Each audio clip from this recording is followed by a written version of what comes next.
अभी जो कल्प चल रहा है इसका नाम है श्वेत वाराह कल्प। ठीक है। इसके पूर्व के कल्प में राजऋषि परीक्षित को जब श्राप लगा, ऋषि शमीक का श्राप लगा। शमीक के पुत्र श्रृंगी ने कहा था कि इति लंघित मर्यादम तक्षक सप्तमे हनि दंशति स्म कुलांगार कृपया कालनोदितः। तुमने मेरे पिता के गले में मरा हुआ सर्प लटकाया है, मैं श्राप देता हूं सर्पों का राजा तक्षक तुझे डसेगा। ठीक है। जब परीक्षित को श्राप का संज्ञान हुआ तो परीक्षित महाराज क्या किए? उस कल्प की बात कर रहा हूं, पहले के कल्प की बात। उस अवतार में परीक्षित महाराज भागवत सुनने नहीं गए थे। उस अवतार में परीक्षित महाराज ने कहा कि हम मृत्यु से बचने का उपाय करेंगे।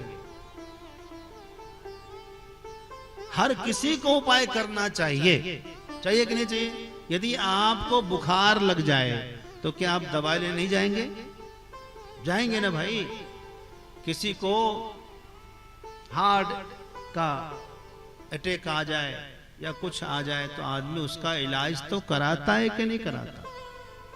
ऋषियों ने सलाह दिया कि मणि, मंत्र और औषधि। मणि किस लिए? मणि से भी दुख दूर होता है। बहुत से मणि में शक्तियां होती है और मंत्र में भी शक्ति है। मंत्र से भी सर्प का दंश से बच सकता है। नहीं, किसी को सांप काटे तो झाड़ने वाले भी मंत्र से उसको झाड़ा लगा देते हैं। और औषधि वाले दवाई से, औषधि से भी उसको उपाय करके ठीक कर देते हैं।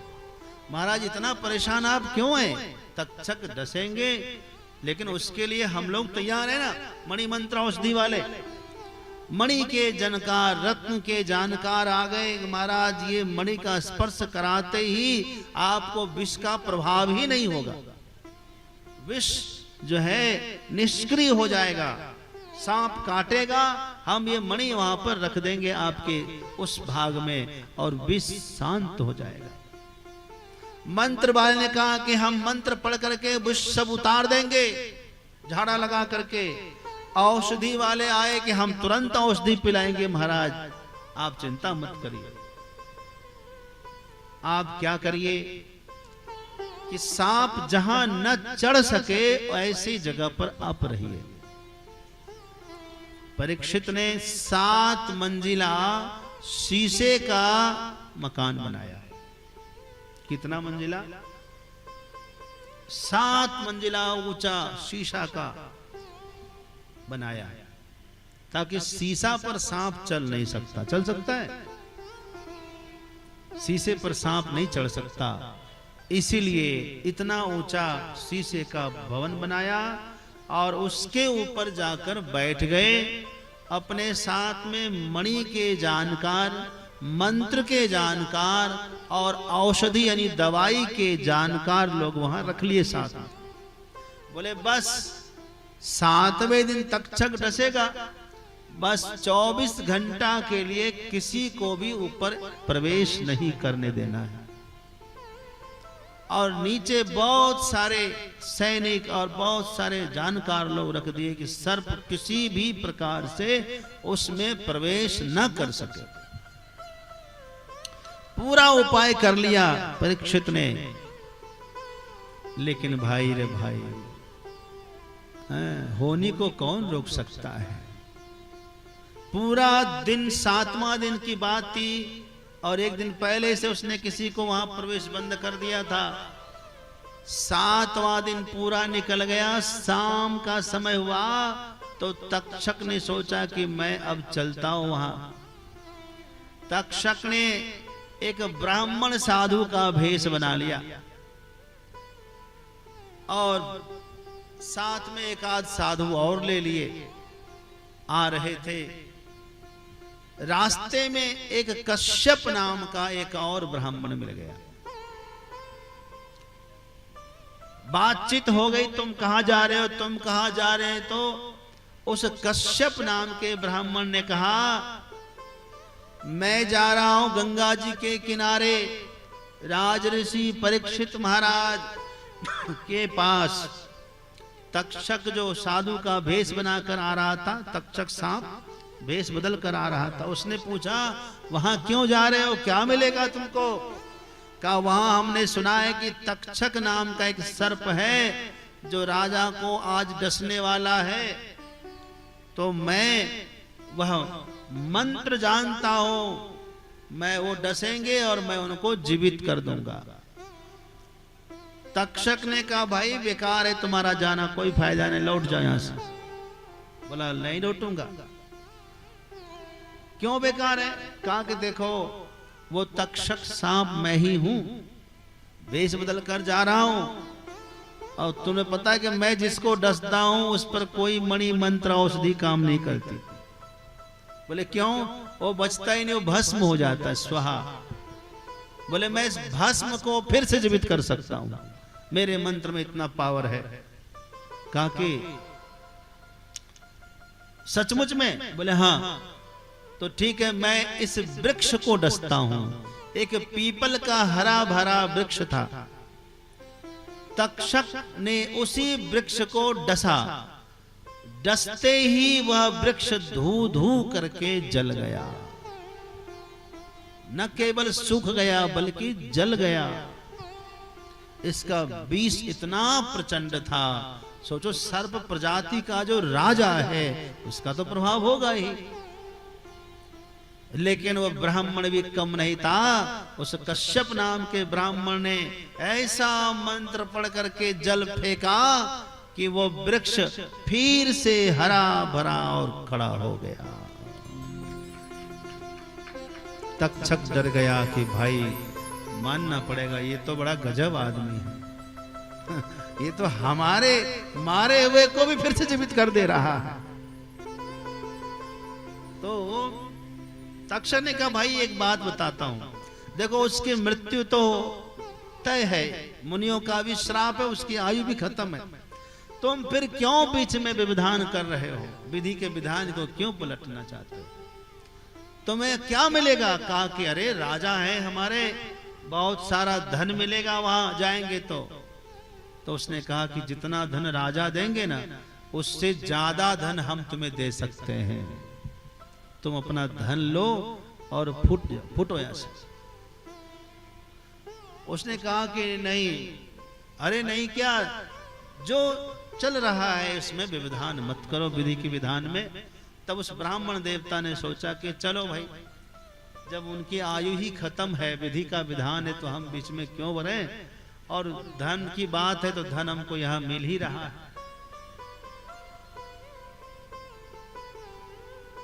तक्षक ने कहा तुम यदि उसको जीवित कर भी दोगे तो फिर यमराज आकर उसके प्राण तुरंत ले जाएंगे, क्योंकि उसकी उम्र खत्म हो चुकी है। ठीक है भाई, तुम हमको धन दे दो। तक्षक ने एक जगह बता दी जहां रत्नों से भरा हुआ एक भरी हुई गुफा थी, उसने वहां से अपार धन ले लिया, ब्राह्मण संतुष्ट हो गया। तक्षक वहां से चला आगे आया गंगा जी के किनारे, जहां पर 7 मंजिला मकान बना हुआ था, शीशे का मकान। उस मकान के ऊपर में जाकर बैठे हुए थे परीक्षित। हाँ, एकदम चौक चंद पहरी, एक क्या बोलते हैं परिंदा भी पैर न रख सके, पास न कर सके, ऐसी परिस्थिति में तक्षक आया। उसने कहा कि भाई, तुरंत सेवकों ने पूछा आप कौन महाराज। कहा कि मैं देखते नहीं, मैं साधु हूं, साधु, और राजा हमने सुना है कि राजा परीक्षित को तक्षक डसने आ रहा है, सो हम आशीर्वाद देने के लिए आए हैं। सेवकों ने आज तक किसी साधु और ब्राह्मण का अनादर तो हुआ नहीं। सेवकों ने कहा कि पहले आप ठहरिए, मैं पता करता हूं महाराज जी, महाराज का आदेश होगा तो आपको प्रवेश मिलेगा। कहा पूछ लो। ऊपर खबर गई तो राजा तो चाहते थे अब शाम होने वाली है, अब भेज ही दो, लेकिन वहां जो लोग थे मणिमंत्र औषधि वाले, कहा नहीं महाराज बिल्कुल नहीं, आज किसी का प्रवेश मत करिए, कल आशीर्वाद ले लीजिएगा, उन संतों को कल बुला लीजिएगा, अभी इतना परिश्रम हुआ है, थोड़ा सा धीरज रख लीजिए। आकर संदेश दिया कि महाराज आज नहीं कल आप आशीर्वाद देने आइए, आज आपका प्रवेश नहीं होगा। तो कहा ठीक है, फिर ऐसे नहीं होगा तो ये मैं फल लाया हूं आशीर्वाद देने के लिए, फल ही भेज दो। एक फल ले लिया उसने, सुंदर सा फल था, फल लेकर के सेवक ऊपर गया। कहा महाराज जो संत आपसे मिलना चाहते थे उन्हीं संत ने ये फल प्रदान किया है। जैसे ही फल आया बाकी लोग तो चौंक गए, महाराज क्यों फल लिया?